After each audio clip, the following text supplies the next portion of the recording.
Hey everybody, this is Doa. I'm back. That's right, I'm doing YouTube commentaries again, and boy, do I have a series for you. Check it out. It is StarTale's July Zerg spawning as the blue Zerg at the top of XelNaga Fortress. GSL XelNaga Fortress, that is. And his opponent down at the bottom is going to be none other than SlayersBoxer himself. That is right, it's SlayersBoxer versus July Zerg. This is a best of 3 that was played as sort of a special show match to show off the new LG Cinema 3D effect that you can do in StarCraft 2 with their new monitors and software and stuff. And I saw this match performed live actually at a huge venue.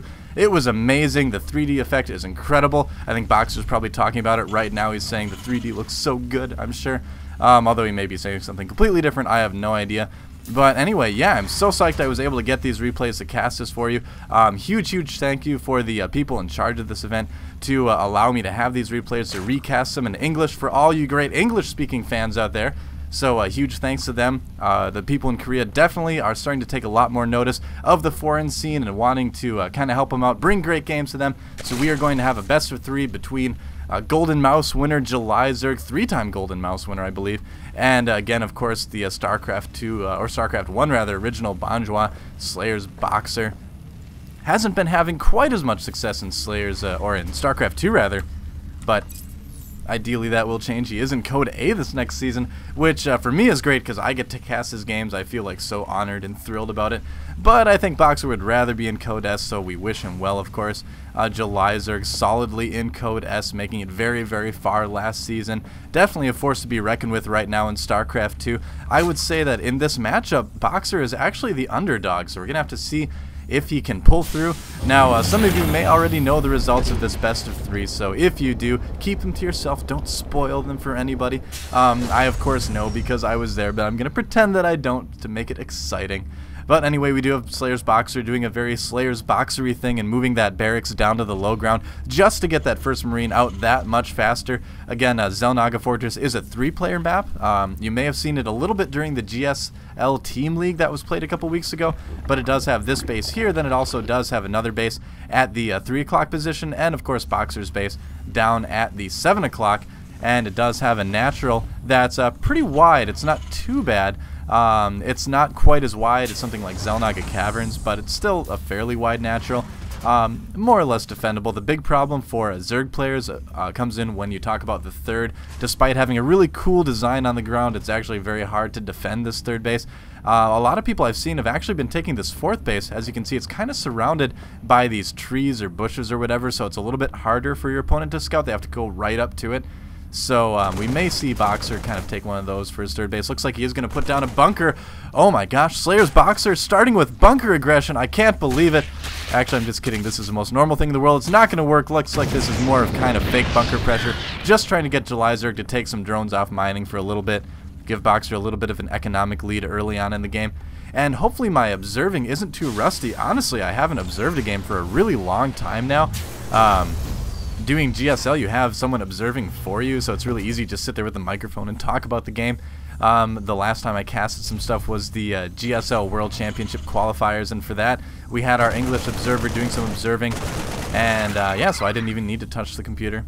I do kind of like to observe though, so hopefully I don't do too terrible of a job with this best of 3. The English observer, by the way, if those of you don't know, he is a StarTale player. It's actually StarTale Legend. He's very good, hasn't quite qualified for GSL for a little while, but he does have sort of a second job as the GSL observer for the English stream. Now SlayersBoxer going for a very natural progression to his natural expansion. We see a lot of Terran players putting up anywhere from maybe 1 to 3 barracks and then getting their command center followed by 2 gas.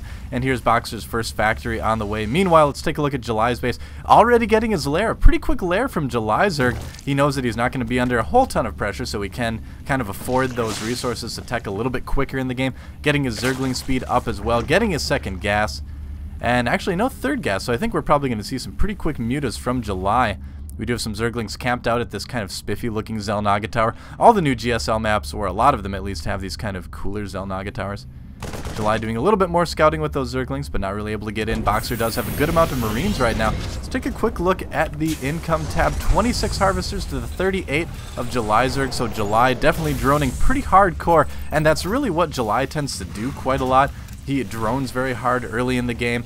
And then there is a point in the game where July, like a switch goes off in July's head, and he basically just says, okay, it's time to kill this person now. Does nothing but makes units and tries his best to kill the person. He basically goes all in at some point every game, so we'll have to see when that point is. This game, Baneling Nest coming up for July Zerg. He is getting his Spire as well. Boxer, though, actually going for, let's check it out, Blue Flame Hellions. So that's something that we haven't seen a whole lot from SlayersBoxer yet. He does usually prefer the typical Marine tank style that worked very well in StarCraft 1. Carried over to StarCraft 2 and is very common against Zergs these days. But Hellions have started to become increasingly popular in every matchup, especially Blue Flame Hellions. We do see these fast 2 factories quite often. Looks like he's going to do that as well. Another reactor barracks. Getting out plenty of Marines. He is getting combat shields instead of Stim first.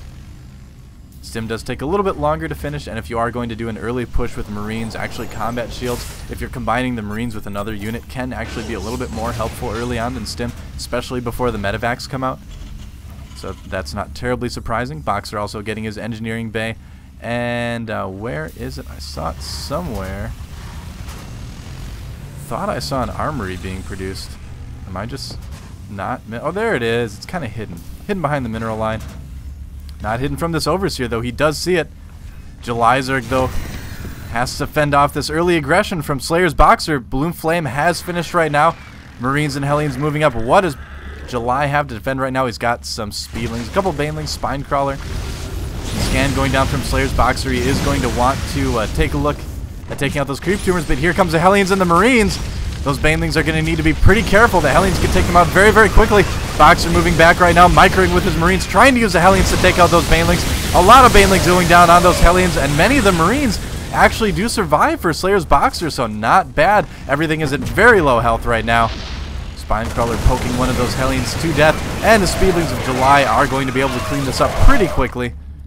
July Zerg at the same time moving out with some Mutalisks. He's going to try to cause some damage early in there, and I don't know how well Boxer is ready to defend this. No turrets up, no Marines in position. Boxer forced to pull all of his SCVs off minerals. And July doing a lot of damage right now, certainly causing Boxer to stress out quite a bit. Moving out some Marines there. July being very cavalier with his Mutalisks. He needs to be careful that he doesn't lose too many of them early in the game. Mute is doing a ton of damage though to those SCVs. Look at all the SCVs at low health. That actually reminds me that my unit bars are still on. Thor does come out for SlayersBoxer though. 2 Thors out, and that's going to drive the Mutalisks of July Zerg away. July Zerg though able to get up his 3rd base. Taking it at that little bit safer location. I do prefer this as a 3rd base when I do play Zerg on this map. Which isn't terribly often because I do play random, so it's pretty random. I think I will turn the health bars off in the next game. I know some people like them, but I kind of prefer to have the health bars off, so sorry about that if you're one of those people that doesn't like it. Looks like a 4th base for July, and actually July surprising me a little bit. Usually he goes for usually 3 bases at the most. Kind of stops making drones at around 50 and then just kind of goes all in. Looks like he is researching drop though. So maybe some interesting play afoot from July Zerg in the near future here. Mutalisks again kind of scouting out things. Looks like more aggression coming in from SlayersBoxer. Gonna go after that natural July Zerg. He has a couple Thors but no tanks right now. A couple Roaches out on the field. And here come the drones off the line to defend for July Zerg. Does he have enough Roaches to defend this? There are a lot of Marines and Hellions, but I think with the Speedlings coming in, July might just have enough. More Roaches coming in, reinforcing, and this attack from SlayersBoxer may be pushed back. July losing a lot of units in this attack, though. Army-wise, he is still quite a bit ahead of SlayersBoxer.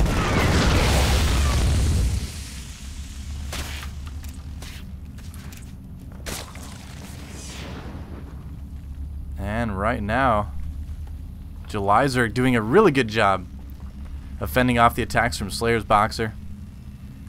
Taking a look at the income tab again. Boxer way, way behind. 27 to 56. Wow.